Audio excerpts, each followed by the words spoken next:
सभी प्यारे दोस्तों का स्वागत है सार्थक कोचिंग क्लासेस में। दोस्तों, हम आपके लिए लेकर आए हैं उत्तर प्रदेश पुलिस कांस्टेबल 2024 की भर्तियों के लिए एक फ्री बैच एकलव्य सीरीज नाम से। किस नाम से? एकलव्य सीरीज। ये पूरा बैच आपको YouTube पे फ्री पढ़ाया जाएगा। ये मेरा वादा है आपसे दोस्तों, फ्री है इसका मतलब ये नहीं मैं आधा छोड़ के आपको चला जाऊं। पूरा बैच मैं आपको शुरू से लेकर अंत तक जो मैं आपको बताऊंगा सारी क्लासेस में आपको कराऊंगा। जब तक पूरी नहीं होंगी मैं आपको बंद नहीं करूंगा ये बैच। तो याद रखिए, उत्तर प्रदेश पुलिस कांस्टेबल 2024 की भर्तियों के लिए सार्थक कोचिंग क्लासेस लेके आया है एकलव्य सीरीज बैच। कौन सा? एकलव्य सीरीज बैच, जो बिल्कुल फ्री यूट्यूब पे पढ़ाया जाएगा, जिसको आपको टाइम टेबल भी पता होगा, हमने थंबनेल देख लिए होंगे। इससे पहले हमने 3 क्लासेस कर ली हैं। कौन कौन सी? एक तो मैंने आपको हिंदी की करा दी, एक मैंने आपको रीजनिंग की करा दी, यदि आपने नहीं देखी हो तो देख लेना, एक मैंने आपको हिस्ट्री की करा दी, और अब ये पॉलिटी की क्लास है। ठीक है, तो आप इसको ध्यान से देखिए। अब दोस्तों, हम क्लास स्टार्ट करने से पहले सबसे पहले हम पॉलिटी के सब्जेक्ट के बारे में जान लेते हैं, सिलेबस के बारे में जान लेते हैं। उत्तर प्रदेश पुलिस कांस्टेबल में पॉलिटी से क्या क्या पूछा जाता है। ठीक है, क्योंकि अगर हमको सिलेबस ही नहीं पता होगा और हम कुछ उल्टा सीधा पढ़ रहे हो तो वो सही नहीं होता ना दोस्तों। तो सबसे पहले हम सिलेबस जानेंगे, उसके बाद सिलेबस वाइज हम क्या करेंगे, क्लासेजों को कंटिन्यू करेंगे। ठीक है दोस्तों, तो चलिए सबसे पहले हम पॉलिटी का सिलेबस जान लेते हैं। हमारे उत्तर प्रदेश पुलिस कांस्टेबल में पॉलिटी से क्या किस किस सब्जेक्ट से किस किस टॉपिक से हमारे क्वेश्चन बनते हैं। ठीक है, तो सबसे पहले दोस्तों संवैधानिक पृष्ठभूमि, जिसको हम पढ़ेंगे। संवैधानिक पृष्ठभूमि यानी संविधान कैसे कैसे भारत में बनने की प्रक्रिया स्टार्ट हुई, संविधान की जरूरत क्यों पड़ी, तो इसके बारे में हम पढ़ेंगे। ठीक है, चलिए नेक्स्ट है दोस्तों संविधान सभा। संविधान सभा यानी कॉन्स्टिट्यूशन असेंबली, इसके बारे में हमको ध्यान से पढ़ना है। ठीक है दोस्तों मेरे साथ आप भी ये सिलेबस नोट करते जाइए, क्योंकि यदि आपको सिलेबस ही नहीं पता होगा तो आप कैसे पढ़ेंगे। ठीक है, तो सिलेबस को नोट अवश्य कीजिए। नेक्स्ट है उद्देशिका यानी कि प्रेम्बल, काफी इंपोर्टेंट है, इससे क्वेश्चन काफी बनते हैं। नेक्स्ट है संघ एवं उसके राज्य क्षेत्र। उसके बाद हम नागरिकता पढ़ेंगे, फिर मूल अधिकारों के बारे में जानेंगे, राज्य के नीति निर्देशक तत्व यानी जिनको हम डीपीएसपी कहते हैं उनके बारे में पढ़ेंगे, काफी इंपोर्टेंट है। ठीक है, मूल कर्तव्य फंडामेंटल ड्यूटीज के बारे में हम पढ़ेंगे, राष्ट्रपति एवं उपराष्ट्रपति के बारे में जानेंगे, संसद के बारे में जानेंगे यानी पार्लियामेंट के बारे में जानेंगे, राज्य विधान मंडल के बारे में जानेंगे। ये सब दोस्तों हम पढ़ेंगे पॉलिटी में। ठीक है, नेक्स्ट हम जानेंगे दोस्तों स्थानीय स्वशासन के बारे में, सुप्रीम कोर्ट और हाई कोर्ट के बारे में जानेंगे, महान्यायवादी यानी अटॉर्नी जनरल के बारे में जानेंगे, निर्वाचन आयोग यानी इलेक्शन कमीशन के बारे में जानेंगे, नियंत्रण एवं महालेखा परीक्षक जिसको हम कंट्रोलर एंड ऑडिटर जनरल कहते हैं, इसके बारे में जानेंगे, संघ एवं लोक सेवा आयोग यानी जिसको हम यूपीएससी कहते हैं उसके बारे में भी जानेंगे, वित्त आयोग के बारे में जानेंगे, राजभाषा के बारे में जानेंगे, और आपात उपबंध संबंधी यानी कि इमरजेंसी प्रोविजन जो थे उनके बारे में जानेंगे। तो ये था दोस्तों पॉलिटी का सिलेबस। क्या था? पॉलिटी का सिलेबस, जिससे उत्तर प्रदेश पुलिस कांस्टेबल में क्वेश्चन बनेंगे। ठीक है, ये मैंने आपको सिलेबस बता दिया। तो आज से हम क्या करते हैं, अपनी पॉलिटी की क्लास को स्टार्ट करते हैं। ठीक है, मेरे साथ आप नोट करते जाइए, कॉपी ले लीजिए, पेन लेके बैठिए और जो मैं आपको पढ़ाता हूँ उसको नोट करते जाइए। जब तक आप नोट नहीं करेंगे, अगर आप बैठे बैठे देखते रहेंगे तो आपको याद नहीं होगा दोस्तों। पहली बात, जैसा मैं कहूँ वैसा करोगे तो मैं आपको गारंटी दे सकता हूँ कि यूपी पुलिस कांस्टेबल 2024 में आपका सिलेक्शन कोई नहीं रोक सकता। ठीक है, मेरे साथ नोट कीजिए, मैं आपको जो बताता हूँ उसको नोट कीजिए। इंपोर्टेंट पीडीएफ डाउनलोड करने के लिए आप हमारे टेलीग्राम ग्रुप सार्थक कोचिंग क्लासेस को ज्वाइन कर सकते हैं। ठीक है, उससे पीडीएफ डाउनलोड कर लेना और फिर इनको नोट करते रहना, बार बार रिवीजन करते रहना। ठीक है, तो ये था पॉलिटी का सिलेबस जो हमने आपको बता दिया। अब हम अपनी पॉलिटी की पहली क्लास यानी कि क्या संवैधानिक पृष्ठभूमि को स्टार्ट करते हैं। ठीक है, तो मेरे साथ आप पेन कॉपी लेके बैठ जाइए और नोट करते रहिए। ठीक है, चलिए स्टार्ट करते हैं। दोस्तों, हमारा पहले चैप्टर जो है आज हम क्या जानेंगे, आज हम जानने वाले हैं पॉलिटी यानी राज्य व्यवस्था का उद्भव कैसे हुआ। तो राज्य व्यवस्था का उद्भव कहाँ से लेके कहाँ तक हुआ, ये आज हम इस क्लास में जानेंगे। तो सभी प्यारे दोस्तों से निवेदन है, क्लास को अंत तक जरूर देखें। इस क्लास से आपको आपके एग्जाम में 1 से 2 क्वेश्चन अवश्य देखने को मिलेंगे। तो चलिए बिना देर के हुए अपनी क्लास स्टार्ट करते हैं। तो जानते हैं दोस्तों राज्य व्यवस्था का उद्भव कैसे हुआ। क्या हुआ, राज्य व्यवस्था का उद्भव कैसे हुआ। तो दोस्तों सबसे पहले हम जानते हैं राज्य व्यवस्था से पॉलिटी यानी कैसे जन्मे। तो पॉलिटी कोई एक सब्जेक्ट तो नहीं है दोस्तों कि एक साथ किसी ने लिख दिया और पॉलिटी का जन्म हो गया।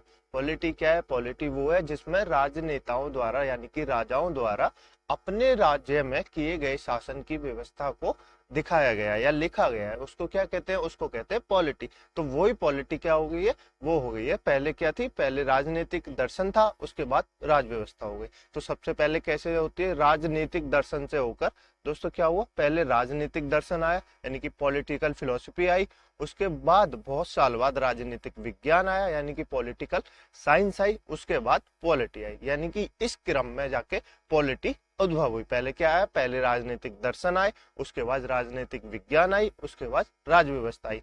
तो दोस्तों कुछ लोग कहते हैं कि यूनान के द्वारा पॉलिटी की शुरुआत हुई है, पर ऐसा माने ये कुछ जरूरी नहीं है। लेकिन यूनान में बहुत सारे दार्शनिक हुए थे, तो जिनों के कारण इसको कहा जाता है कि पॉलिटी यानी राजनीतिक दर्शन, पॉलिटी फिलोसफी की शुरुआत यूनान से हुई थी। यूनान किसको कहते हैं, यूनान कहते हैं ग्रीक को दोस्तों। तो ये आप याद रखिएगा कि पॉलिटी का उद्भव कहाँ से हुआ है, पॉलिटी का उद्भव हुआ है यूनान ग्रीक से। ठीक है दोस्तों, अब पॉलिटी का उद्भव यूनान ग्रीक से हुआ है, तो एक सुकरात नाम के गुरु हुए, अर्थात सुकरात नाम के गुरु हुए, इनका नाम आप सब जानते होंगे, जो नहीं जानते पहली बार सुने होंगे वो इनको नोट करें, बहुत इंपॉर्टेंट। मतलब कि राजाओं के बेटे को शिक्षा देते थे। तो पॉलिटी का उद्भव, राजनीतिक दर्शन का उद्भव माना जाता है सुकरात ने किया था।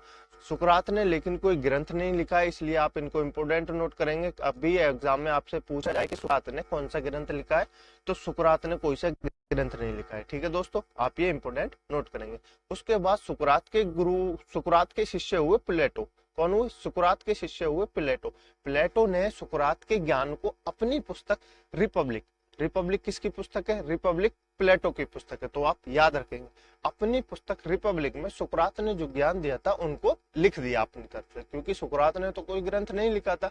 तो प्लेटो ने अपनी पुस्तक रिपब्लिक में सारी सुकरात द्वारा दिए गए ज्ञान को लिख दिया। ठीक है, पहली पुस्तक थी। उसके बाद प्लेटो ने द अकेडमी नाम की एक संस्था खोली। क्या खोली दोस्तों, द अकेडमी नाम की एक संस्था खोली, में प्लेटो ने सभी बच्चों को शिक्षा दी। तो आप इंपोर्टेंट याद रखेंगे, प्लेटो ने क्या क्या किया, प्लेटो ने रिपब्लिक नाम की एक पुस्तक लिखी है, द अकेडमी नाम की एक संस्था खोली है। तो आप इनको याद रखेंगे। उसके बाद प्लेटो के शिष्य हुए अरस्तु। कौन हुए, प्लेटो के शिष्य हुए अरस्तु। अरस्तु ने लिखी है पॉलिटिक्स। क्या लिखी है, अरस्तु ने लिखी है पॉलिटिक्स। ठीक है दोस्तों, इससे भी इंपोर्टेंट है क्या, सिकंदर द अलेक्जेंडर ग्रेट के गुरु कौन थे। तो अलेक्जेंडर ग्रेट के गुरु कौन थे, अलेक्जेंडर ग्रेट के गुरु थे अरस्तु। कौन थे, अरस्तु। इसलिए आप इनको इंपोर्टेंट नोट रखेंगे। ये कभी एग्जाम में आपसे पूछा जाए सिकंदर के गुरु कौन थे, तो सिकंदर के गुरु थे अरस्तु। ठीक है दोस्तों, ये आप याद रखेंगे। कैसे कैसे हुआ राज व्यवस्था का उद्भव, आप समझ गए होंगे। नहीं समझे, हम एक बार क्विक रिवीज कर लेते हैं। जैसे कि राज व्यवस्था का उद्भव, सबसे पहले राजनीतिक फिलोसफी आई, उसके बाद राजनीतिक विज्ञान आया, उसके बाद राज व्यवस्था आई। कहा जाता है कि राजनीतिक दर्शन सबसे पहले यूनान से आया। ऐसा क्यों कहा जाता है, क्योंकि यूनान में बहुत ज्यादा राजनीतिक दर्शन व्यक्ति रहते थे, इसलिए कहा जाता है कि यूनान ग्रीक से राजनीतिक व्यवस्था का उद्भव हुआ। ठीक है दोस्तों, अब राजनीतिक यूनान में कौन थे, यूनान में थे सुकरात एक महान दार्शनिक थे जिन्होंने राज व्यवस्था को जन्म दिया। इसलिए कहते हैं कि सुकरात इसके राज व्यवस्था के जन्म होते हैं, लेकिन इन्होंने कोई ग्रंथ नहीं लिखा, तो इनको प्रमाणिक नहीं माना जाता। ठीक है दोस्तों, सुकरात के शिष्य कौन हुए, सुकरात के शिष्य हुए प्लेटो ने क्या लिखी है, प्लेटो ने रिपब्लिक नाम की एक पुस्तक लिखी है, जिसमें सुकरात द्वारा दिए गए ज्ञान को अपनी भाषा में प्लेटो ने लिखा है। और प्लेटो ने क्या किया, प्लेटो ने द अकेडमी नाम की एक संस्था खोली। ठीक है दोस्तों, प्लेटो के शिष्य कौन हुए, प्लेटो के शिष्य हुए अरस्तु ने क्या लिखा,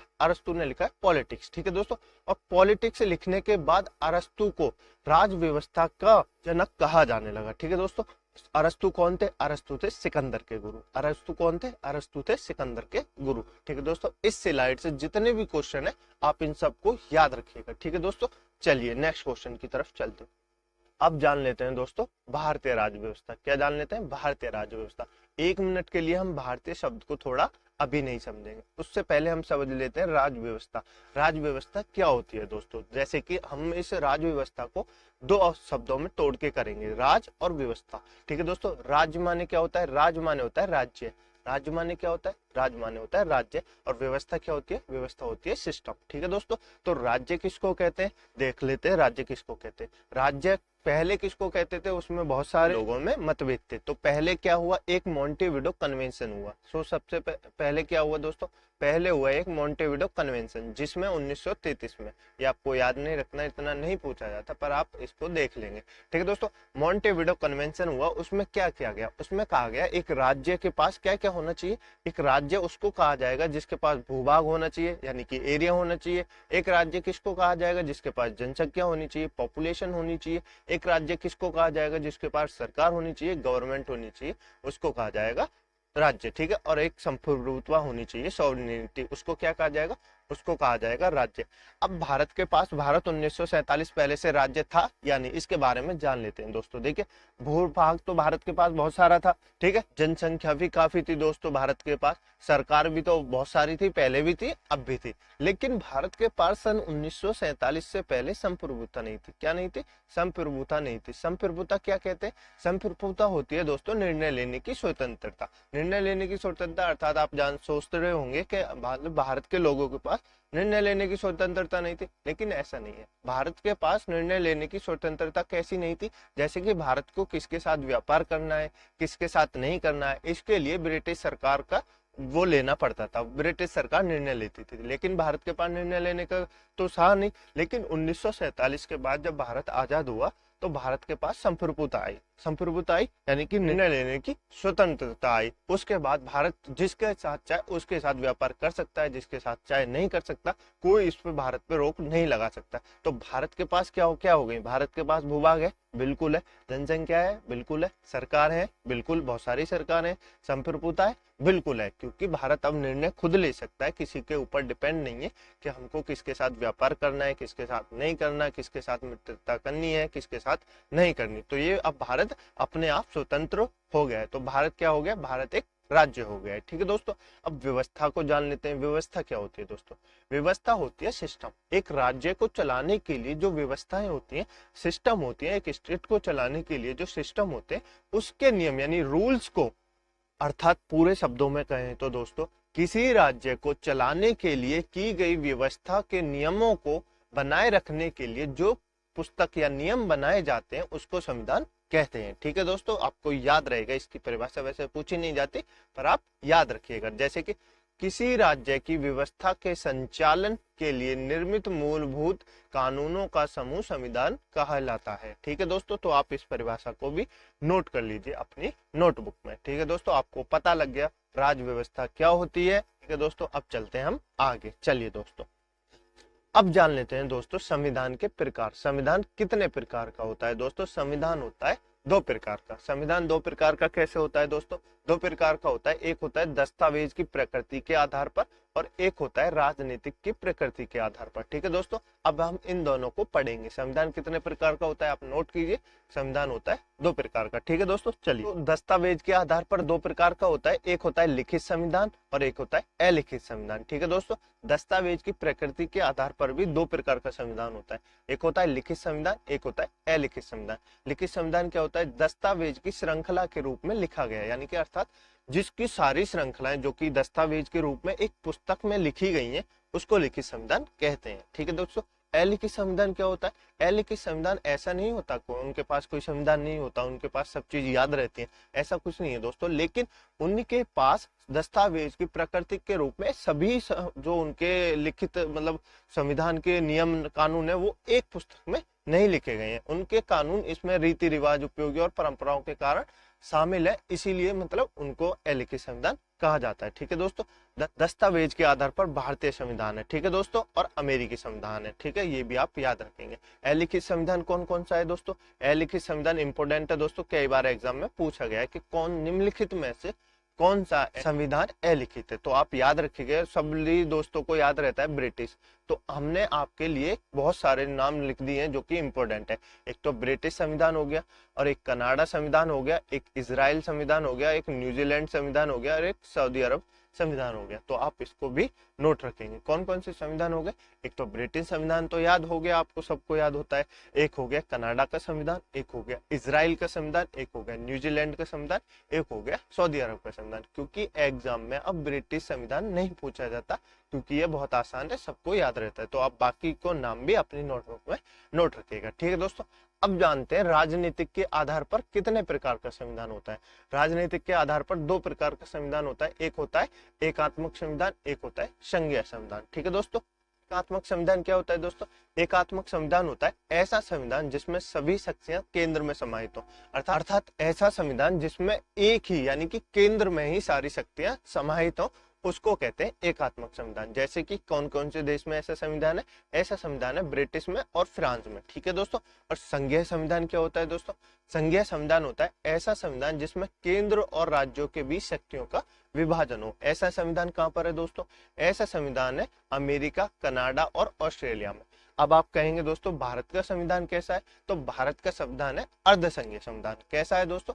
अर्धसंघीय संविधान, अर्थात भारत के राज्य और केंद्र दोनों के बीच समन्वय है। उनको क्या कहते हैं? अलग अलग शक्तियां मतलब विभाजित है, तो उसको क्या कहते हैं? उसको कहते हैं अर्धसंघीय संविधान। तो भारत के बारे में तो आप सबको पता होगा, बाकी भी आप इन सबको नोट रखेंगे, ठीक है दोस्तों। चलिए नेक्स्ट चलते हैं।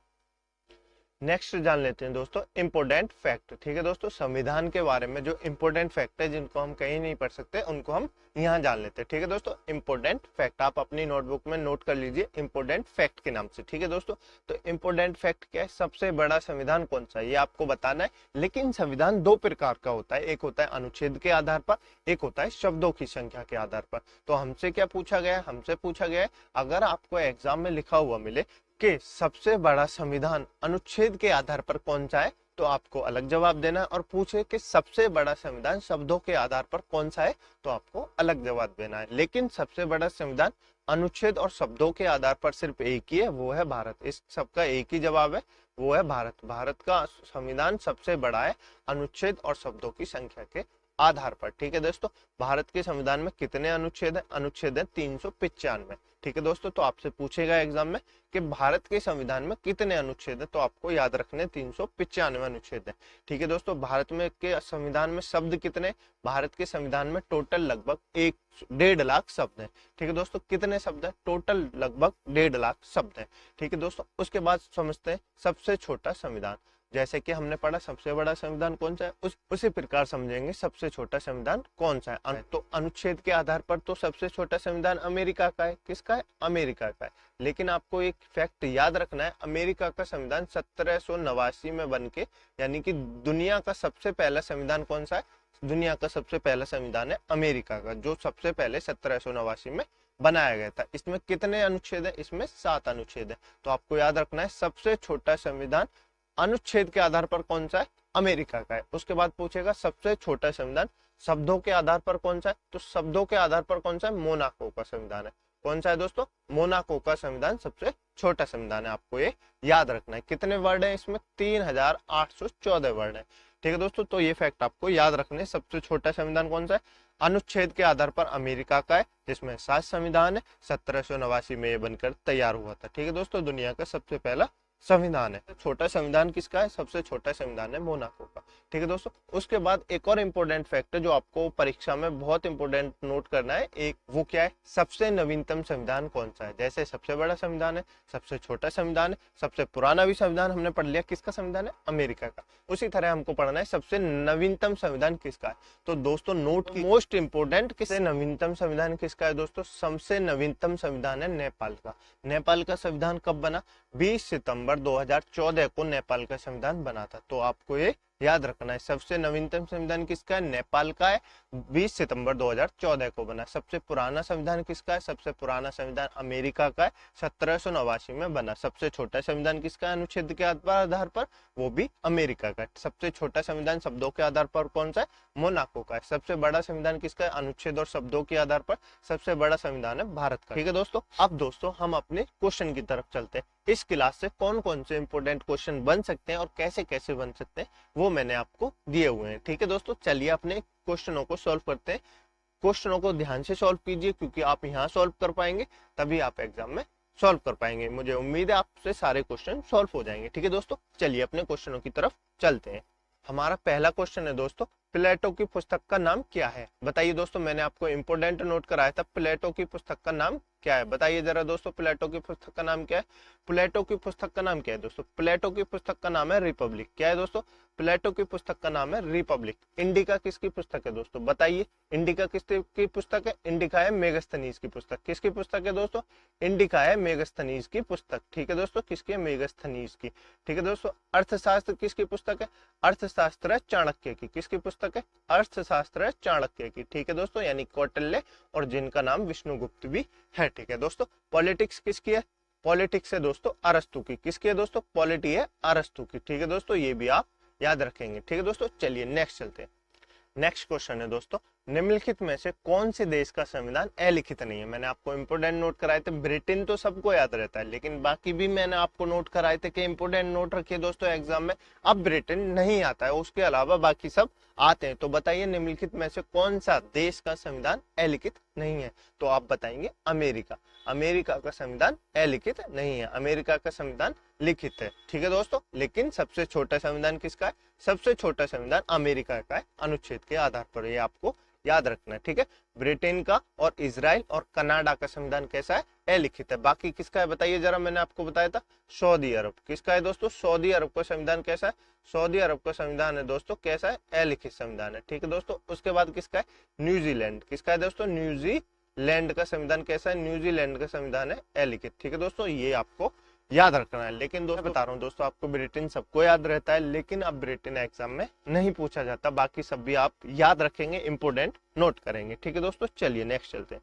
नेक्स्ट क्वेश्चन है दोस्तों, किसी देश का संविधान सबसे छोटा है? किस देश का संविधान सबसे छोटा है, ये आपको बताना है। किस देश का संविधान सबसे छोटा है? अब इसमें ये तो दिया नहीं गया है कि शब्दों के आधार पर, अनुच्छेद के आधार पर, लेकिन आप ऑप्शन के हिसाब से कर सकते हैं। देखिए, ऑप्शन में ना अमेरिका है तो क्या है? ऑप्शन में मोनाको है। क्या है दोस्तों? ऑप्शन में मोनाको है, जिसमें क्या दिया गया है?